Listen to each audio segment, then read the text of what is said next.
I produced it, and the place went crazy. I did it, and people were screaming and clapping, and the crowds just kept getting bigger. When you first were standing there going, oh my God, what's happening? What was your first thought of like, what was it that they were connecting so deeply with? You can make them laugh, you can make them cry, or you can scare them. That's it. Can't do anything else to them. And in Bronx Tale, I make you laugh, I make you cry, and I scare you.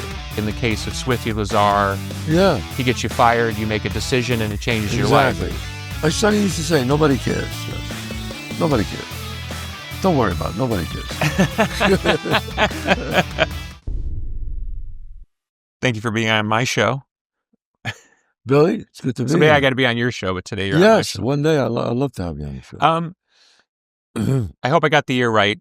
1988, you're working as a bouncer in Hollywood. Is that a true story? Yes. Yeah. I So- ran out of money. When I first got there in 86, I hit it. Whatever you want to call that. I got guest star roles. I got on Hill Street Blues and Matlock and Dallas.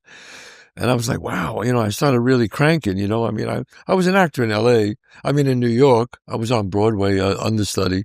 That was my first big break where I got an agent. But then I went out to LA and I started, working as a guest star on some of these shows.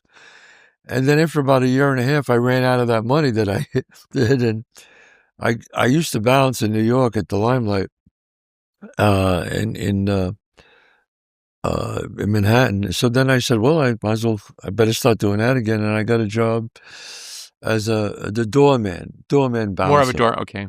But a doorman bouncer. Yeah. Yeah. At this club in Beverly Hills. You certainly have the presence for that, you know what I mean?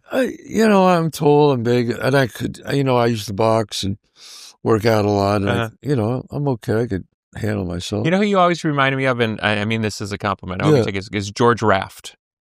Oh, I love George Raft. Your presence has a George Raft. It's like, I buy that you, like, if you were the bouncer, you know what I mean? I buy it without you having to open your mouth, Well, that's the idea. You don't want to Exactly. be able to have to open your mouth. You just want to be able to talk to somebody. Yeah. And I guess after years, I grew up in a very a tough neighborhood in the Bronx. A lot of tough guys. And I always say, if you put me on the scale of those tough guys there, I'm way on the bottom. There were guys in my neighborhood that were just, my God, they were just stone cold. But if you grew up around tough guys, I grew up around tough guys too. I grew up around mafia guys. Me too. Yes. Or the grandkids. The grandkids, yeah. Yeah, I went to school with, Tony Accardo Jr. Right, yeah. I grew up like around those kids, the Chicago I'm older version. than you, so I went to the fathers. Yeah. Yeah. So I grew up around a lot of those wise guys and their families, so it's I know the vibe, You know the vibe, yeah, Right. So I grew up, and anyway, I had this job, and the way... What was the name of the place? Sorry. Yes. It was called 2020. Okay. And that was because it was in the Beverly Center, and it was like 20. The dress was 2020. Okay. And I worked there, and it was a French guy, great guy too, Fernand, and he was a really nice guy. And I worked there for like 2 or 3 months, and after about the third month, everything was great. And the one night, this is how the whole thing started, Billy.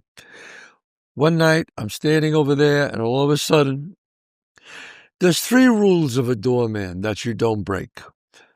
You never say, do you know who I am? Ever. If you say those words, It's over. it's over. You're not getting it. Yeah.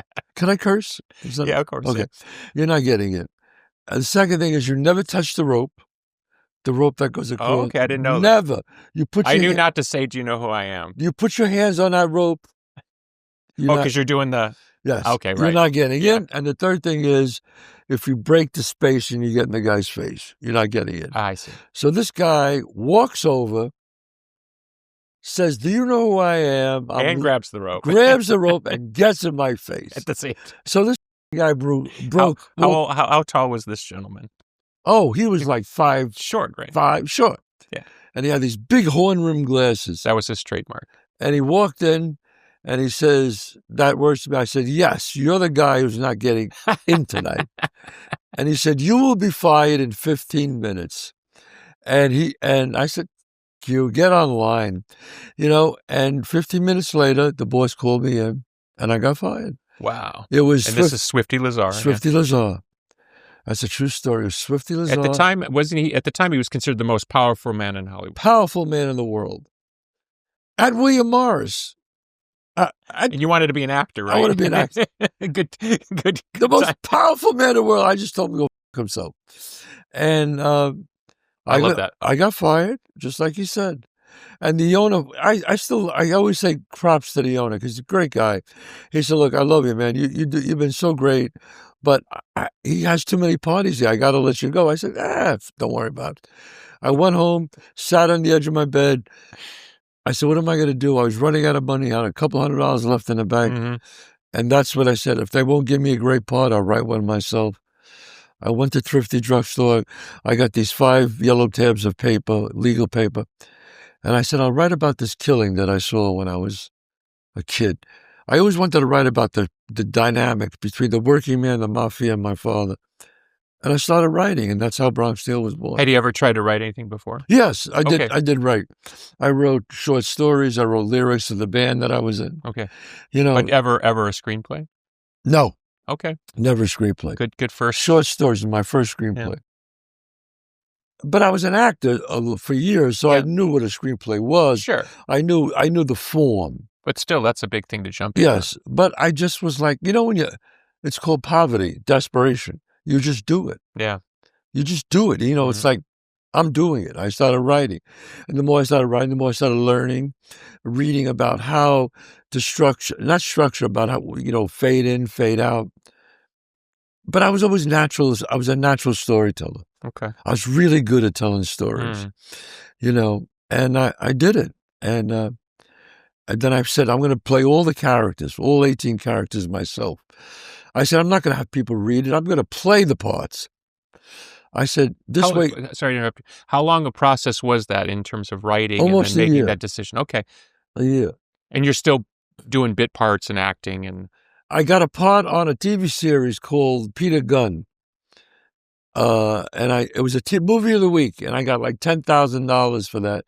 And that was able to sustain me for the year. Okay. Because my rent was like $300 a month. And where were you living in LA at that point? North Hollywood. Okay. And, and I lived in, dump, one of those motels, like we all.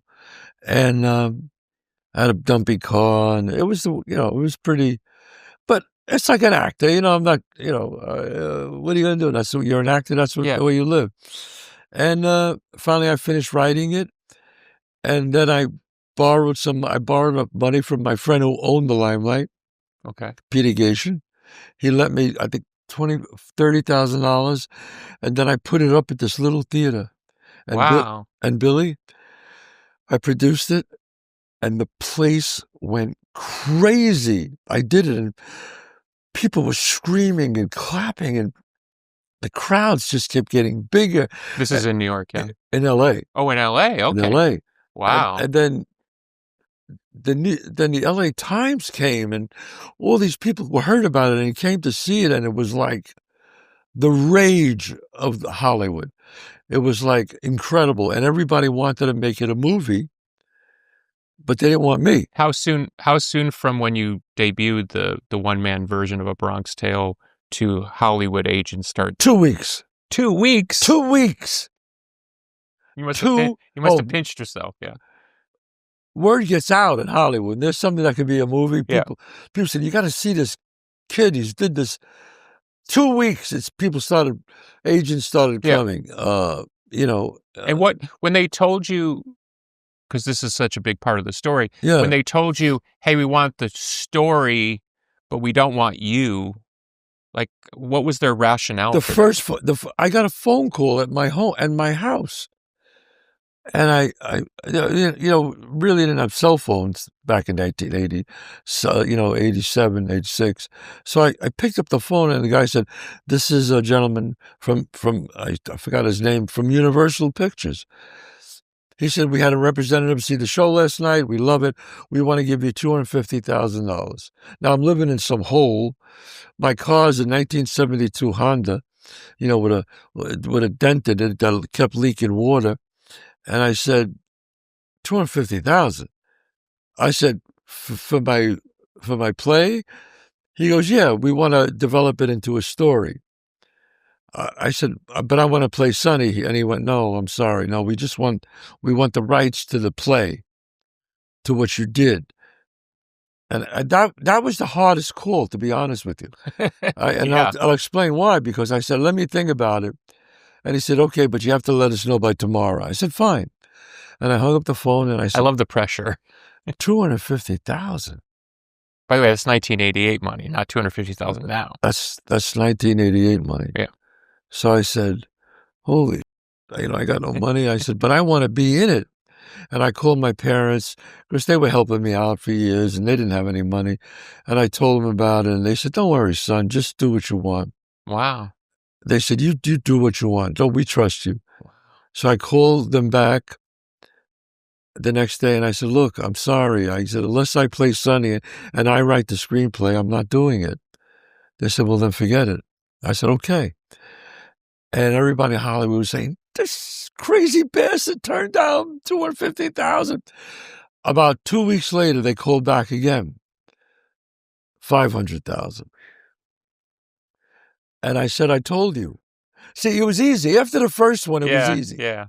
Because people go, it must have been. I go, no, the first one was the hardest because that came out of nowhere. Yeah. And then it became just money to me. I didn't have any money, so what did it matter? Yeah. And I turned down the $500,000. Then William Morris came, ICM came, and all these big William Morris, who Swifty Lazar worked for. Yeah, and then all these people came, and then finally I signed with William Morris. Okay. And they brought me to another studio who wanted to see me. And I sat down at the table, and the guy, I'll never forget it, they were all sitting around a table, and the guy had a piece of paper right here, and he slid it over to me during the meeting. And he said, if you sign that paper, Chazz, you'll have a check for $1 million tomorrow. And I said, $1 million. I said, but I have to play Sonny. And the guy, I'll never forget he just put his head down like this. He said, listen, you're a great actor. I know you've been on Broadway. You're terrific, but we can't make a big movie with you playing the lead. No one knows you. No one. So I just said, is there a bathroom you have here? He said, yeah, right over there. I said, excuse, I'll be right back. I went into the men's room. There was executive bathroom there. I look in the mirror, I put water on my hand, put water on my face, and I'm looking in the mirror, and I put my hand in my pocket, and I brought my father's card, the saddest thing in life is wasted talent. And I took out the card, and I looked at it, and I said, I'll never forget it. Put the card back in, I walked outside. I said, I'm sorry, I can't do it. And he said, and they all looked at each other, and I said, okay, well, it was great seeing you guys. And I stood up. Now, once you stand up at a meeting, it's over. It's over, yeah. It's over. And my agents who were on my left and right looked at me like, this guy's crazy. They stood up with me, and I said, thank you. And when I walked out, it was a very famous director who wanted to do it. He was there. And he said, and the president of the studio said, you know, Chazz, if you walk out this door, this check won't be here when you get back. That's what he said to me. I said, why don't you make it with me? Because I said, make it with me right now. I said, it'll be a lot easier. And he goes, this movie will never get made. That's what he said. And I said, you're right. It won't get made with you. And he says, why is that? I said, because it's too good. And sooner or later, somebody will make it. And I walked out. And 2 weeks later, Billy, Robert De Niro. I did the show. I got off stage, and the guy came over and said, go down to the dressing room. Robert De Niro's down there. You just saw the show. Yeah.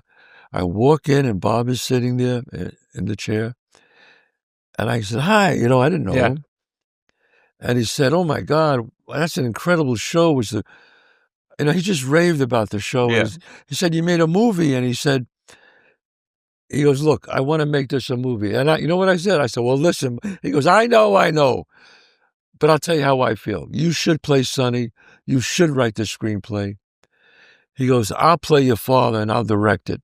And if you shake my hands, that's the way it'll be. I shook his hands, and that's how the movie That's got. the neighborhood right there, right? That's it. Wow. I'm sorry I talked so long, but I wanted to tell the continuation of the story.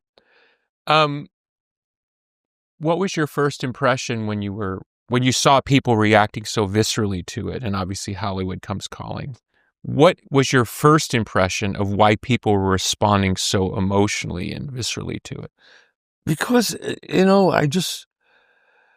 I'm telling, even till today, Bill, and it's 35 years later, I still did the show last week in Chicago. Mm-hmm. People cry. Alfred Hitchcock used to say, there's only 3 things you could do to an audience. And if you do 2 out of 3, usually you have a hit, he said.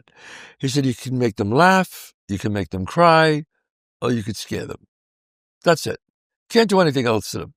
And in Bronx Tale, I make you laugh, I make you cry, and I scare you. So look, I've been in it enough. Obviously, you've been an entertainer all your life. When they jump right up and give you a standing ovation, that's a real standing ovation. Yeah, it's not you learn to hear the crowd. You learn what's real applause and what's just nice, polite. Yeah, and what's a kind of polite standing ovation. 30 people stand, and people go, "Oh, I gotta stand up." When they just go, whoa, yeah. And every show, I did 1,060 performances. Internet says 61, but 61. I'm sorry. We won't argue. We won't argue with you. I forgot Chicago, and it's just boom, and it's when you write lightning in a bottle. Yeah. Some of your great songs, 1975. You just write. You write lightning in a bottle. That's true. And you sit there and wonder. You wonder how this happened. How did I get the lightning in the bottle? Yeah. It's just lightning. How could I do this again? But sorry to persist in the question, but what do you think, again, your first impression? Because what do I think? Why? Like, when you first were standing there going, oh my God, what's happening? What was your first thought of, like, what was it that they were connecting so deeply with? My first thought was, yes, I did it. To be honest with you, I said, I got them. Yeah. I did it. Yeah. And then I realized it later because I wrote about these archetypes, about the father, the mother, wasted talent. Everybody has that dream inside of them about not wasting their life, about doing something, about reaching the highest of potential. And it connects people in a very visceral way. Yeah. It's like I have these kids that weren't born when I did it. Parents bring their son, fathers bring their sons, big time. They bring their daughters, but fathers and sons watch this movie and forget it. It's a thing about fathers and sons. They go, my God, my dad made me see that movie when I was 14 or 15 or 10 or 9. And it just goes on and on. It's bigger than it ever was, Billy. Yeah. It's unbelievable. So I want to dive into some of the themes because not that you know my life story, but I connect to a lot of these themes for a variety of reasons, mainly because of the world I grew up in. I talked a little bit about growing up with a lot of these wise guys around. My dad used to run drugs and guns for the mob, so I was around a lot of wise guys. Yeah, so I lived in this world at different times. Right. And you lived at the edge of that world as well. Yes. So let's start here. In hindsight, looking back in the world that you grew up in, do you see it now still as an honorable world? Like, was it still a world in your mind, a world based on honor? Because I saw an interview where we were talking about Sonny and the Lorenzo is the father. My father was Lorenzo. Yeah. Yes, and your dad was Lorenzo. Yeah. Yes. And like, okay, so. And I know Sonny's not real Sonny; it's a character name. But there was a guy, yes, the wise guy. But I loved what you said, because somebody was trying to pin you down on the characters, and you said, well, in a way, it's not black or white; it's both characters are gray. Yes. I mean, Sonny. I always say this to people. Sonny was a bad guy. I mean, he was a tough guy, and he was a bad. He'd kill you. He was the head. He was a boss. He had people killed, no question. And he could be vicious, but he was very funny. And for some reason, for some ungodly reason that I don't know, and it was my theory years later, that I thought it was his way of, his penance in life was, if I do anything right, I'm going to help this kid. So he was just like, leave the kid. He's a good kid. For some reason, he saw something in me. Yeah. That I was a good guy. So he never said, he told me the same things that my father told me. But because of who he was, my father didn't want me to hang around with him. Yeah. Because he was afraid I'd be influenced. And he was right. But, like even... I remember, because I used to we're filming this in New York. I lived in New York in the early 2000s, and I remember there was articles coming out about the Russian mob kind of taking over New York. Right. And one of the things they were talking about was that the Russian mob didn't operate the same way the old families operated, exactly. with honor. With honor, yes. And it's of course, it's in some of the mob movies where you never go after the family of the never. It's always just between the guys. Right. I mean, you leave the families out of it. Where the Russian mob had come in and they didn't have those old school rules. It was all bets are off. So again, back to the question. Right. Do you see a code of honor there? Or do you still see it as honorable, knowing all that you know in hindsight? Yeah. Okay. That's what makes these stories so interesting. The old time wise guys did a thing of honor, where they wouldn't kill a man in front of his family.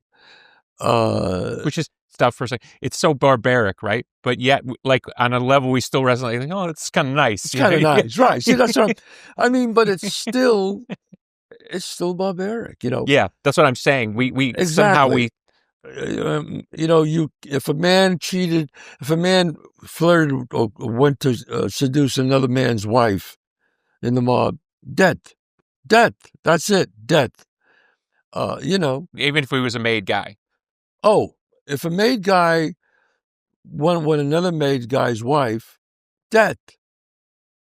That's it. Yeah, no questions asked. No questions asked. You don't hurt his children. No questions asked. I've seen the old time guys, as the newer years came, they started to break that thing. Really? Okay. Yes. So let's be real here. A lot of them don't like to hear when I say that. Yeah.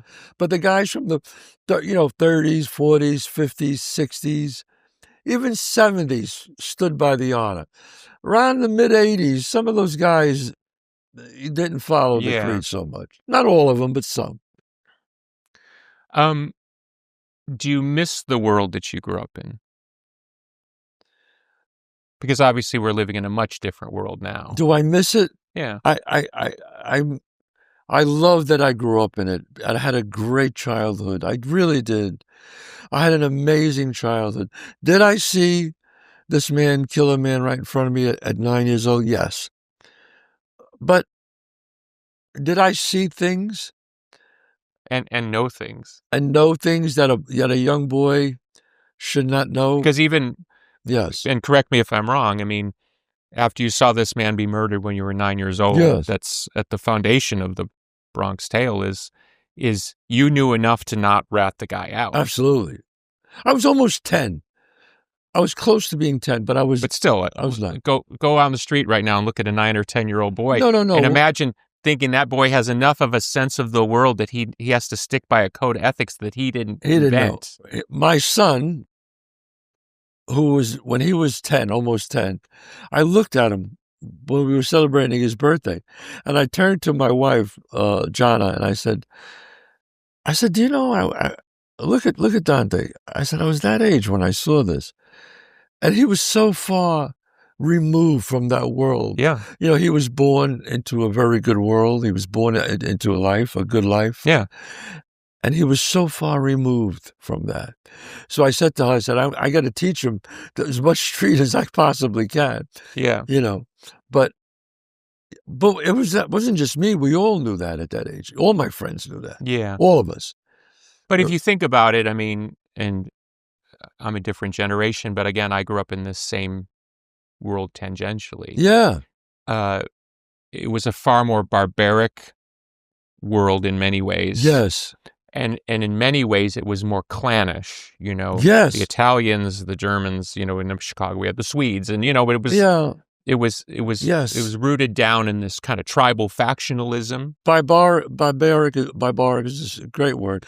I mean, everything that we learned back then was sex was different. It wasn't, a play date and you meet a girl. It was like, the wise guys ran a hoo house, a bordello, and as we grow older, they said, "Hey, man, go, do this for us, and we'll hook you up. Yeah, we'll hook you up one of the girls." Then you go in there, and as a young kid, Yeah, but and I look, it's who I am, and it made me the writer that I am, and people always said the best writers experience life. Yeah. So one day, and my son, who's very, very bright, my daughter too, both of them went to great schools, and he said to me once, he goes, "Dad, maybe the way you grew up is because of the way you feel sometimes. Because sometimes I don't feel things as like other people feel. Like, can you elaborate that a little bit? I don't. Like if something happens, I'll just go, hey, fuck it, it's the way it goes, fuck it, and he'll go, yeah, but Dad, this happened. But that's kind of what I'm after is, because we grew up in these more barbaric subcultures. Yeah, we tend to look at life in a different way, but we don't realize on some level it's the result of trauma.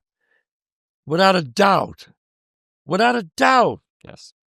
Without a shadow of a doubt. And it took my son to bring that up to me. And I went, I never thought of that. And I've been in therapy for years. No, okay.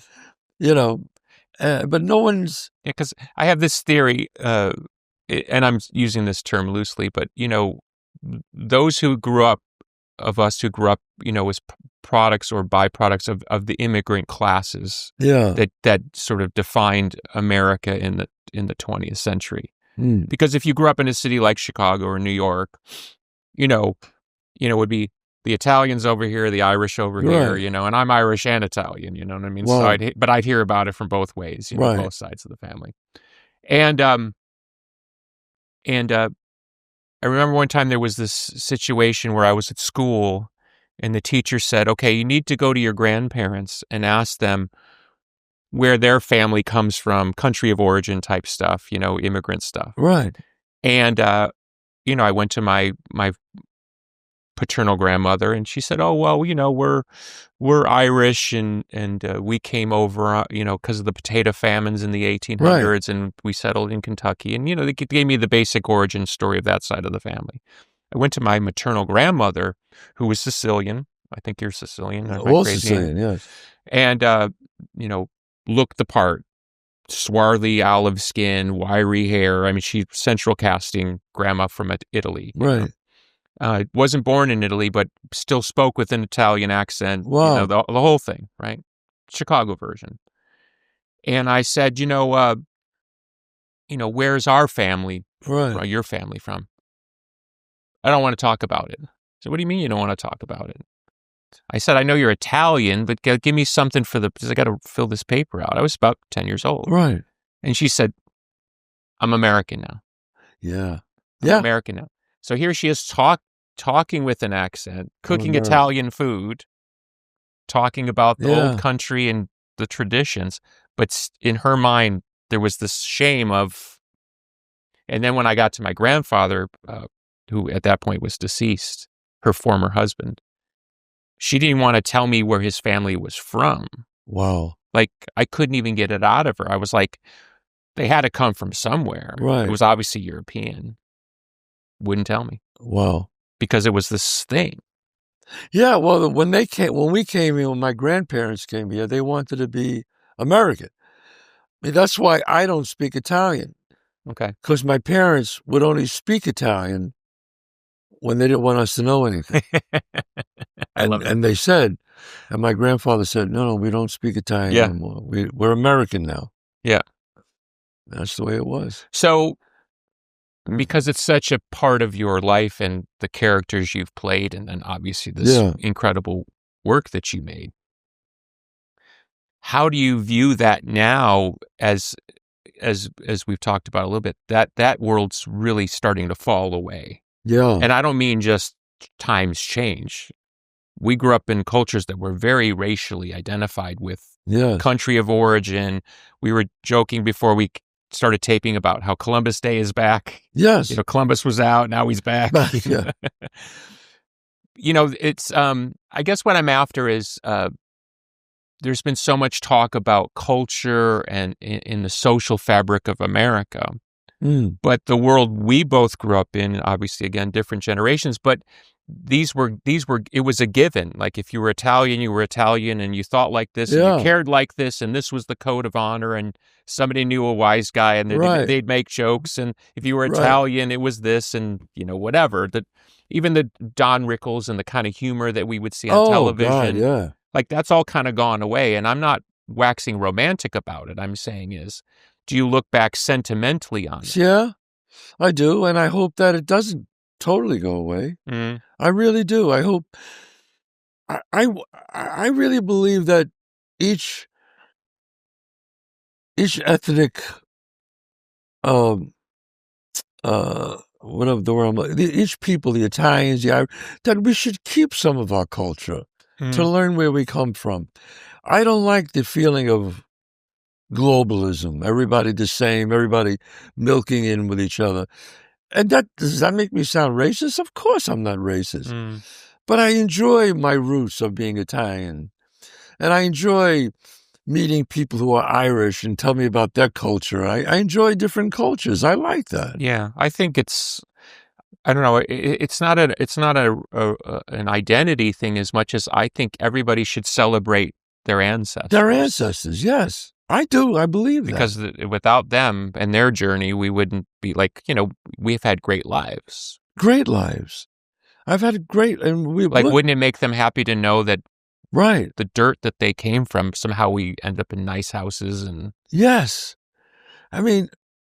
Your father was a bus driver. My father was a bus driver. Yeah. Right. I mean, that's right there in the American middle, right? Oh, lower than the middle. I mean, my father we didn't have much money growing up there. And, there's a line I say, I had to cash in empty soda bottles to buy a half a pound of chopped meat. My father did that. Yeah. But they always made sure, but I never felt that we were poor because everybody was like us back then. We were all the same. Yeah. But I never felt like we were poor. But my mother and father struggled their whole lives. Not their whole lives, the last 25 years when I became famous and my sisters became very successful. We all helped them. The last 25 years of their life were beautiful. Beautiful, Let's go back to the movie. Now you're actually making a real movie with a real budget and a great star in De Niro. Great star. And I don't want it to be as trite as talk about that experience, but no, it was great. I'm more interested in the you go from literally the guy who Swifty Lazar is getting fired. Yeah. So now you're on It was pretty amazing. Right? I mean, it was pretty amazing. I remember. And you, by the way, no display. You weren't a young buck at that point. You were. No, I was almost 40. Yeah. So you've been riding that dream for a while. I was riding that dream, but I wouldn't give up. I just wouldn't give up, I remember there I was. It was like the most amazing. I remember the first time it really hit me was when De Niro said, when we went to Europe, I went with him to Europe, and we got on a private plane, and he said, I want to go there, and you want to come with me, because we became friends. Yeah. And I said, yeah. He said, come on, come with me, I'm going to Paris. I said, great, all right, I'll go with you. And we got on a private jet, and it was just him and me, and I remember as we were flying, he went to sleep on this bed. And then there was a bed there, and I laid in bed, and in the middle of the night, I remember I leaned over, and I looked, and he was sleeping, and I was like, what the Not too long ago, I was like trying to get water for my car, and I was really, even though I was known as somewhat in the business as a really good actor, but I wasn't famous at all. And now my life is changing, Yeah, I mean, you could have been a character actor. Absolutely. Forever. Forever. And I got up, I remember in the middle of the night because I was hungry, and there was a butler there, and he was just sitting there reading. He couldn't sleep because he only read in case we needed something. Oh, okay. And I didn't know. It's the first time I was on a private jet, and I just said, "Do you have any potato chips, a finger food?" I was hungry, and he said, "Oh, Mr. Palminteri, you want breakfast?" And I went, "Breakfast?" And he said, yeah. He said, wait, so I'll make make the table. He made the table and cloth. He put a rose on it. I'm like, what the? And I get up. I sit behind the table, Billy, and he goes, I'll make you some eggs and French toast. And I went, yeah, okay. And I had eggs and French toast and anything else? And I said, no, I'm good. He said, okay. I finished. I got up. He said, no, I'll take care of it. And I went back to bed, and I was like, wow. Oh, you get used to it real fast, though. You get used to it. See, my son always says that. He goes, Dad, he doesn't know. You know how it is. Yeah. I'm sure for you, too. Yeah. You're used to a certain way you'd be treated. Yeah. You're always nice to people, but you're used to not waiting for, you're used to certain things. And my son always goes, Dad, do you pay people to do everything for you? And I go, yes. He goes, can't you do it yourself? I go, no. I guess I could, but I don't want to do it myself. No. See what I mean? He knows. My son, I have a son, he's almost 10, and he's my eldest, and I was driving one day, and he said, Dad, can I ask you a question? He always says, can I ask you a question first, always. And I said, sure. And he goes, so if buying me a toy makes me happy, and you can afford to buy me a toy every day, why don't you buy me a toy every day? Wow. I thought, what a beautiful question. Beautiful question. And I said, well, that's true. I could buy you a toy every day and not even sweat the money. Right. And I said, but the thing is, I want you to understand that Daddy didn't grow up like that. Right. And I don't want you to lose perspective. Yes. On what this all costs. Because when I go away on tour and when Daddy's in the studio all day or whatever, that's the cost of that. And if you don't understand that, you won't really understand what this is all about. Right. That's right. And I'm sure you've seen it. We've all been around the children of famous people who are like, whoa, yeah. And thank God, knock on wood, your children seem all right. My kids are like, look, automatically they're going to be spoiled, Bill. No matter what you think, your child is 10, mine is 30. They get spoiled just from being around us. Yeah. They do. But you just don't want it over the top. Yeah. My son would say, Dad, why can't, when he was like 10, 11, why can't I have that? Yeah. And I would say, it's too expensive. Yeah. And he would say, oh, but he was a real slicker. He would say, I guess we can't afford it. And I said, no, I can't afford it. Yeah. But I'm not buying it because it's too expensive. Yeah. So your parents did see the film when it came out? Yes. My parents saw all my success. And it was actually, I wrote the play, then I wrote the movie, then I wrote the musical. Yeah. And all three were very successful. And it's been. How did the old neighborhood take it when it came out? Which one? The movie, yeah. The movie? Oh, they loved it. They all loved it. I mean, people just loved it. As long as I changed the names. Yeah. The only name I didn't change was Eddie Mush, because that was Eddie Mush. Okay. That was the real Eddie Mush in the movie. Okay. So I didn't change his name because. What a great name. That was his name. I mean, wow. Yeah.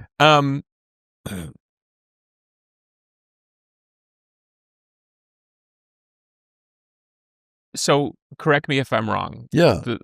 The wise guy that Sonny is based on. Yeah. Was Big John. Is that true, or did I read that wrong? John what? No, that's not him. Okay. That's wrong. Okay. That was. Have you ever said who? No, never. You never said who Sonny's based on. Okay. No, I read it somewhere, so that's why I asked you. Yeah, no, I saw that article. Yeah. No, I know that John. I forgot the guy's Big name. John something. Yeah. No, it's not based on him. Without revealing any names, did the family of that guy, or did that guy ever kind of come back around and say, "I see what you did there, and I liked it, I didn't like it," or was any offense taken, or was no offense was taken, as long as I didn't use the name. Okay, I was told that from the very beginning, because I shouldn't say that. Wait a minute. In the very beginning, I had some real names in it, and then I got a phone call from somebody, and he said, "I know you're doing this play." It was right away too. Like as soon as it hit, after about 2-3 weeks, I got a phone call saying, certain people, they heard about this, yada yada. I hope you're not using any real names. And I was like, I took it as don't use the names. So I said, no, I said I got some in, but I'm going to take them out, and I took them out. Okay. They were nice about it. But nobody ever sort of came back and said, like, gave their own take on it? No. Oh. No, I remember when they saw it, when I first did it, and they saw it in New York, and a lot of them sat in the very first rows. They just sat there like this. And it's a very funny show. And they laughed, they smiled, but they weren't laughing. And then they wanted to come backstage, and I was like, oh. And they came backstage, and they said, no, they loved it. Yeah, because when I started telling, my father's passed away, but towards the end of my father's life, I started telling some of the stories that I'd never told. I told one on Joe Rogan about finding a shotgun under his bed. The quick version of the story was my father was a musician, and I was told I could look at his guitars, but I couldn't touch them. Wow. I noticed a new case under the bed. I go under the bed, I flip the case open, and it's a double-barrel shotgun. Wow. And I told this story on Joe Rogan. And about a month later, my father must have seen the episode, and he texted me and said, I saw what you said on Joe Rogan. And I thought, he's gonna be hot that I gave away one of these stories. And I'm waiting, you're waiting for the text to come back, and he goes, you got something about that story wrong. And I'm saying, okay, I'm waiting for the text. Right. He goes, the shotgun wasn't loaded. So he didn't refute that I found a shotgun. He just said it wasn't loaded. Nah, I don't buy it. I don't believe him. Well, that's what I'm saying. Because what I didn't tell, or maybe I did, it was like in other parts of the bedroom, there was another 5 or 6 guns up on the shelf, and there was always drugs everywhere. There was always people knocking on the house in the middle of the night, coming for God knows what. Yeah, because my father was a law-abiding guy. But they were Sicilian, so they were. My grandmother and my mother. A quick story. I'll tell you. Sure, please. Very quick, and that is, my grandmother once asked me. She said, "I need some ice cubes. Get me some ice cubes." And I was, because they lived below us, the apartment below us, and I went over and I opened up the refrigerator, and at that time they had the ice cubes where you had to pull the thing to get the ice, and out. It would never work. It was always stuck. And so I went to pull it. She goes, "No, don't touch that one." And I said, "What's the matter, Grandma?" She goes, "No, not that one. Get that one there." And I looked at the ice cube. I said, why can't I use this one? And I looked, and I saw pieces of paper coming out from the ice. I said, and then I just used the one, and I didn't say nothing. So when I went upstairs to see my mother, I said, Mom, I was getting some ice out of Grandma's thing, and I saw, I went to get the ice with the pieces of it. She goes, "You didn't touch that, did you?" I said, no, Grandma told me not to touch. I go, "What is that?" She goes, her father, my grandfather, when he didn't like somebody, he'd freeze them. He would write their name, and he would put it in the ice cube, and he would freeze them. In other words, it was a vendetta, so that their life was frozen. They could never go anywhere ahead. They could never get another promotion, success. Nothing could ever good happen to them. And there was all these papers and all that, and I was like, "Oh, that's some old country." Yeah. Just a quick thing. Back on, let's. It's not verses, but Sonny on one side and Lorenzo on the other. Yeah. Because you've done this play 1,061 times of our taping today. Have you changed in your perspective of the character? Because when you wrote them, you were a younger man. Yes. That's a question I get asked a lot. Oh, okay. Interesting. Yeah. Yes, I get that question. I try not to ask questions that people ask. No, that's the first one that you asked that. Yes. And the big perspective was when I first did it, I wasn't married and I had no children. So when I first did it, I related more from the boy to the father. Okay. When I would do the show, and I was talking as the young 9-year-old. It was always like me as this little boy talking to my father. But then when I became a father and my son was born, I started to relate more to the father, to the son, to the boy. And the play just became better because both characters were really rich. Because I was a father and I was a young boy. And has your perspective on the Sonny character, obviously based on real things, not totally, but has that changed? No, not really. No, sometimes it gets mixed. Where when I do Sonny, I go. It's almost like I'm talking as Chazz and Sonny, as an adult, and then I adopted Sonny's philosophy myself. Yeah, because he had a very street philosophy that was really good. He's the one who told me about Machiavelli, and that's when I started reading Machiavelli. And as I got older, I started really reading it. And I started studying Machiavelli and reading it. Because we've all known that guy, you would say to yourself, I'm not saying you tell me, but this is my impression. We've all known that guy say, man, if that guy had only put himself in business. Oh, definitely. Like, this was a genius. Yeah. But he's crime. It's crime. Yeah. But if he could really adapt himself, he'd be a great CEO. He was because he was fun, he was smart, but he had the things that mafia dons crave for. Smart, cunning, and big balls. So he had everything. Yeah, I told my daddy once, I said, there's a reason you made a poor criminal. And he said, why is that? And I said, you just didn't have the nerve. Yeah. The guys like that, they, instead of going into the mafia, they take those guys and they put them in like, Navy SEALs or CIA. Smart and big balls. Those guys are hard to find. Yeah.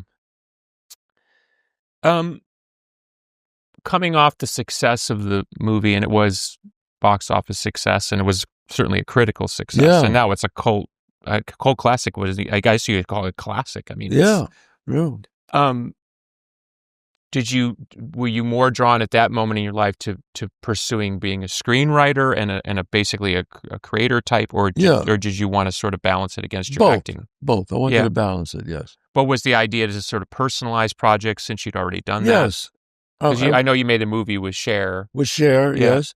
I wrote that, and I wrote other plays, and I did a lot of rewriting for movies. Oh, I didn't know that. Yeah. I was always good. I'm just good at looking at a script and knowing what's wrong with it. Yeah.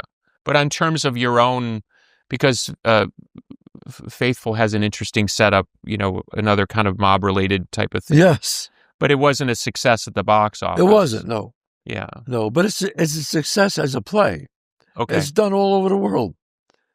Yeah. Was it a play before the movie was made? I couldn't find any information on that, by the way. I looked and looked and looked. It was a play in L.A. Okay. Yes. So same setup. You got the play going. Same setup, exactly the same. Oh, okay. So it's still working as a play. Interesting. Yeah, different spots. Yeah. No, I get that. But I'm saying is, I was just trying to understand, because I'm always interested in why people make certain decisions. Yeah. And sometimes, like in the case of Swifty Lazar, he gets you fired, you make a decision, and it changes your life. Exactly.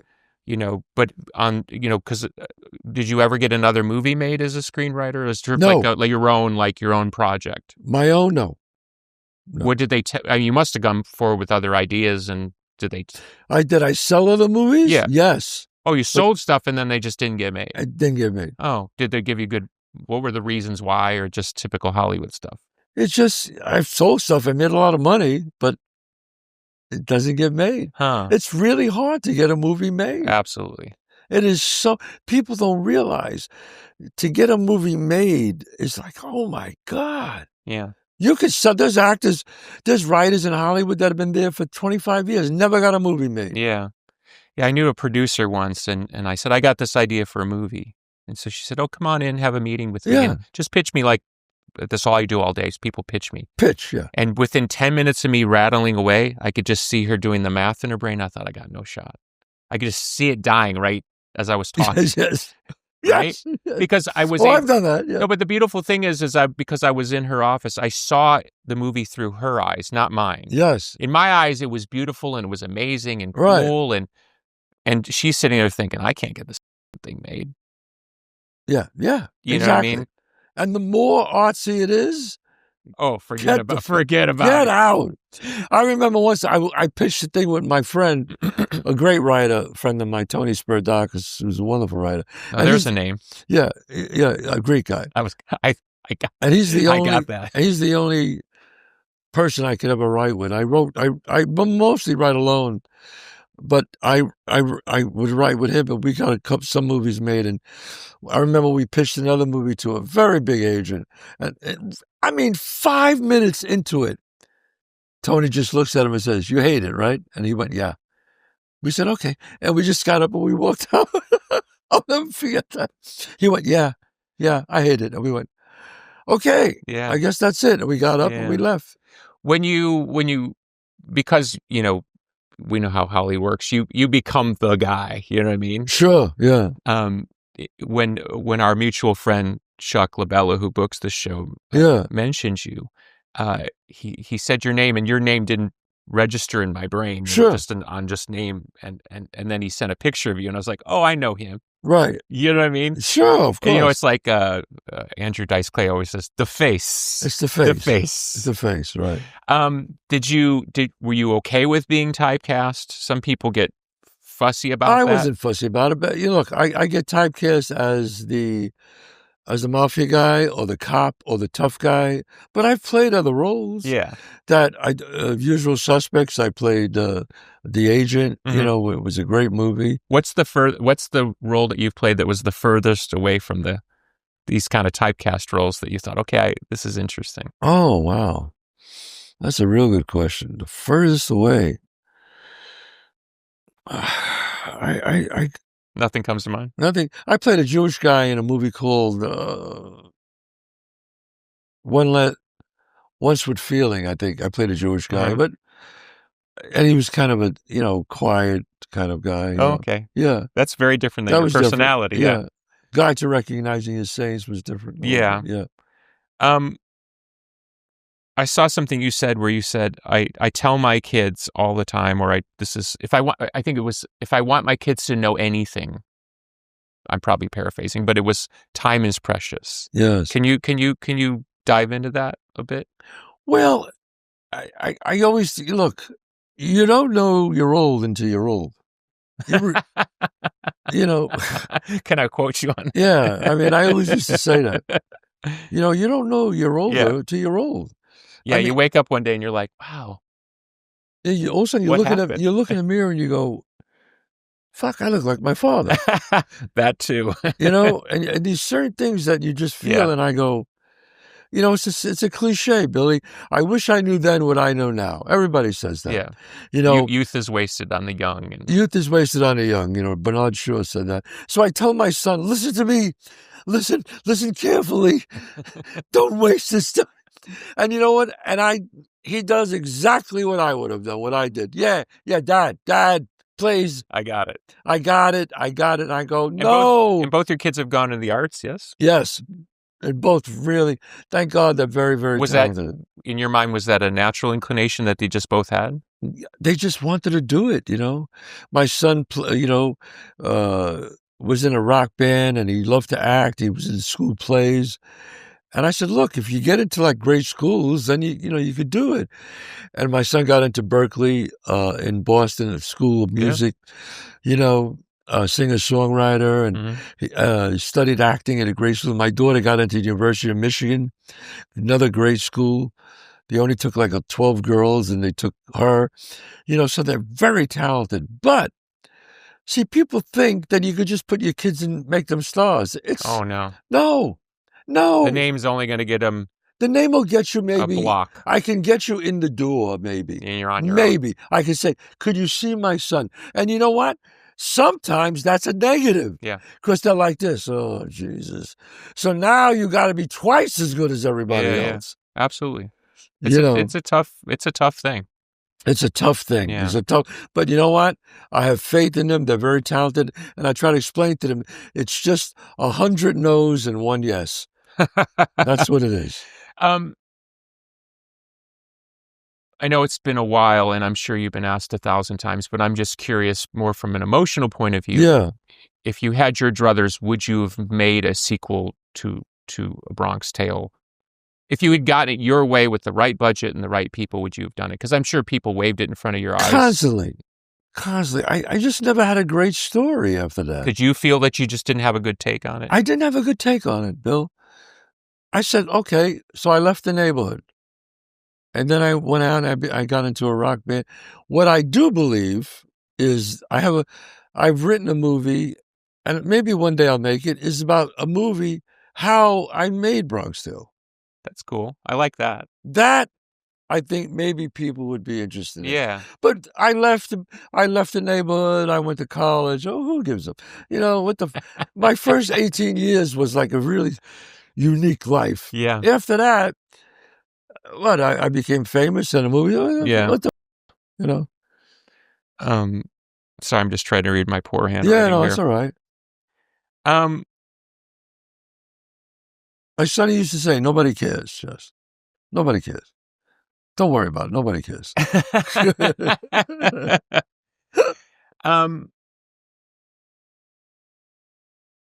Is it true you're a Roman Catholic? Yes. So I was raised Roman Catholic too. Yes. Can you talk a little bit about, because I saw somewhere where you said I'm very spiritual, but I never know what that means. I am spiritual. I am. I pray every day. Look, am I perfect? No. Do I fuck up? Yeah. But you got to believe that you're a good man. Mm. I'm a good man. Sometimes you do things that are stupid, and I've done stupid things in my life, but I'm a good man. I try to be a good husband. Am I perfect all the time? Absolutely not. But I'm a good father. I care nothing more than my wife and my children are safe and provided for. Yeah. Beyond, no question, more than me. Am I selfish in real life? Absolutely. That's just from being a star all these years. Mm. But the reality is, when it gets down to it, nothing's more important than my wife and my children. Yeah. Nothing. Amen. Nothing. Last thing, and you take it however you want, because I've seen where you've talked about witnessing this murder when you're a child. Yeah. But it's usually from the perspective of like, it happened, this is what I did. But now that you're older and it's way in the rearview mirror, do you look at that moment differently? Have you evolved on? Yeah. It's almost like a dream now, like it never happened, I talk about it so much that once in a while I'll think about it. The thing that I think about the most out of all the things, and nobody ever asked me that question, is when I was sitting on a stoop. It used to be when I was young and I would put my hands like this, I would think about it. For some reason, when I put my hands like that, maybe that's the way you were sitting. That's when where it I was sitting. And when the person got shot and he fell on his left side, so he was looking right at me. Mm. And I remember just looking at him. I looked at Sonny, and Sonny looked at me, but then kind of Sonny just turned away, and I remember just then looking at him. And and I could swear he was looking at me. He might have been dead, but his eyes were on me. Maybe it's my imagination. But I remember his look at me. And I think that's the one thing that I think about whenever I go back to that moment. And then my father got me by the arm and dragged me up the steps. You got to come and see the one-person show. I want to. I hope one day you can. I'm sad I just missed it when it was in Chicago. But we'll stay in touch. I would love that. Yeah. Because it strikes me that it's such a strange isn't the right word. It's such a horrible, dramatic, crazy thing set within the context of the neighborhood. Yeah. And like I said before you even could imagine what you'd sort of found yourself in the middle of. Right. You know, the loss of a life, this guy who on some level, I don't know, idolize isn't the right word, but he was the neighborhood guy, right? Yeah. You literally saw him take a person's life. Yeah. And now you're in the middle of this thing, and we are talking about how many years later. Yeah. But what strikes me is that, you know, when we're put in a circumstance where the code of our surroundings determines the way we have to process what happens. Right. We don't get a say. You know what I'm saying? Because the natural reaction would be you would get up and run away because you were scared. Yes. Which is what a normal 9 or 10-year-old boy should do. Yes. When my son sometimes has a fear reaction as a 9 or 10-year-old boy, sometimes that old programming kicks in. I think, you know, he shouldn't be such a baby about it. Yes. And I find myself sitting him down and telling him, no, it's good that you cried. It's good that you were scared.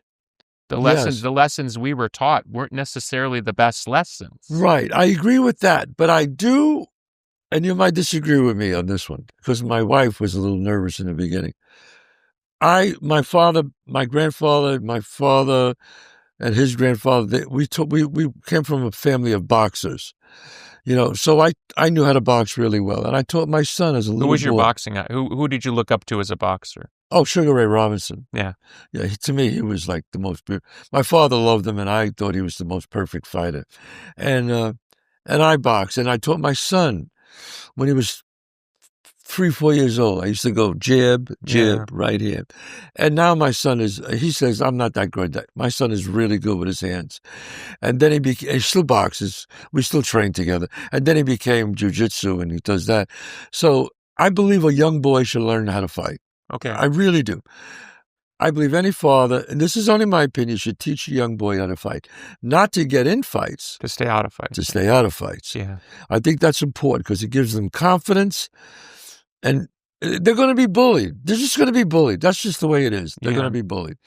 So whether it's karate, judo, boxing, something, they should learn how to fight. It's funny you bring up boxing because for whatever reason, I've gone down the boxing rabbit hole recently on YouTube, and I'm watching these old fights. Oh, yeah. And I wandered into what I guess was towards the end of Sugar Ray's boxing career. Yeah. Where he retires. Yeah. And then he comes back for one fight, but then he finds out he owes the government like $500,000. So he ends up fighting Rocky Marciano. But yeah, before Sugar Ray Robinson came back to fight, he was 128-1. It was a joke. Yeah. He was the greatest. He could have been. No, he still is the greatest fighter. You know, but. Can you tell me, because I'm interested in this, why to you is he the greatest fighter? Because he was he could do everything. He had great combinations. He was fast. He had an incredible chin. He had everything. He could box. He could punch. You know what? I'm confusing with Joe Louis. That's my mistake. Joe Louis. No, Joe Louis was a great fighter. Joe Louis fought Marciano. That's my mistake. Yeah. And Joe Louis was another great fighter. Yes, I haven't gone down the Sugar Ray. But to me, if you look at old Sugar Ray Robinson, okay, I'm going to take you up on that. You will say, yeah, no, I got a lot confused in the names, but the tragedy with that was Joe Louis ended up owing all this money to the government. Yeah. So he ended up fighting Marciano. Marciano, before the fight, said he didn't want to fight him. Marciano felt terrible. Felt terrible that he knocked him out. Yeah. He felt terrible, and it's a shame, too, because the government, all he did was, he was in the army, he did war bonds, he raised millions of dollars for the government, and then they, do that to him. It was not nice. Yeah. I don't think that was a good idea. I'm going to take you up on Sugar Ray Robinson. I need to go down that. Greatest fighter that ever lived, no question. Check him out. All right. Bill. God bless. Thank you. God bless, man. Thank you.